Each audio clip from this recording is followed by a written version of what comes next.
Yeah, it's a really interesting trend that's shown in the survey results that payroll outsourcing to specialist payroll providers is declining. I think that's an interesting point to note because there's a slight increase in outsourcing to accountants, and I think perhaps that is because accountants offer other services to organisations and payroll is often added as a bit of a bolt-on. So it's perceived as perhaps easy to kind of go to an accountant who's already providing other services to the business to also operate the payroll.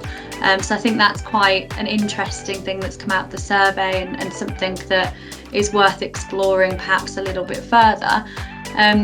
Obviously within there it shows that keeping payroll in-house and using in-house software is pretty steady and has possibly increased slightly as well.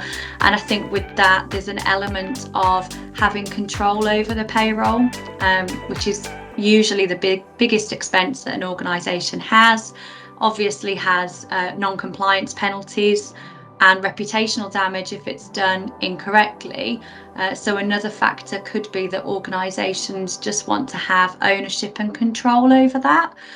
But I think, from the CIPP's perspective, it's important to note that however you operate your payroll, whether that is in-house or whether it's outsourced to a specialist payroll provider or to an accountant, it's really important that you make sure that whoever's processing your payroll and operating your payroll is knowledgeable and qualified and skilled to do so, because that then does protect that expense to your business and gives you that enhanced protection and mitigates the risk of non-compliance penalties and reputational damage should it go wrong. I've been in the industry now for nearly 20 years.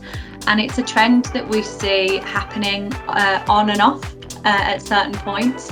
So currently we've just gone through a global pandemic, which has obviously had an impact and shifted focus in terms of what organisations are doing, how they're operating, some of their business functions, and obviously payroll is part of that. That was thrown into the spotlight during the pandemic because of the coronavirus job retention scheme and various other factors. So businesses started to look at their payroll more closely and how they were operating that. Another factor obviously at the moment is the cost of living crisis, which affects businesses as well as our employees. I think, typically we focus on the impact with employees with regards to cost of living, but there's an impact on the business as well. So what we are seeing is organisations looking at where expense is, and sometimes it is perceived that outsourcing payroll is an expense to the business, and that could be why we are seeing this trend within the marketplace. But again, what I will say is it's a perceived expense, and it comes back to, again, making sure that whoever is operating your payroll is qualified to do so, because there are hidden expenses and there's the cost of getting it wrong in terms of non-compliance.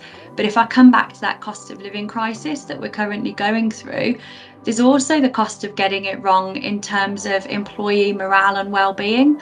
And if payroll is consistently incorrect, if employees are querying their pay slips during their pay period, whatever that may be, whether that's weekly or monthly, then actually there's that hidden cost to the business, and suddenly it may be more cost effective to outsource if you haven't got the skills in-house to deliver that in a compliant and effective manner.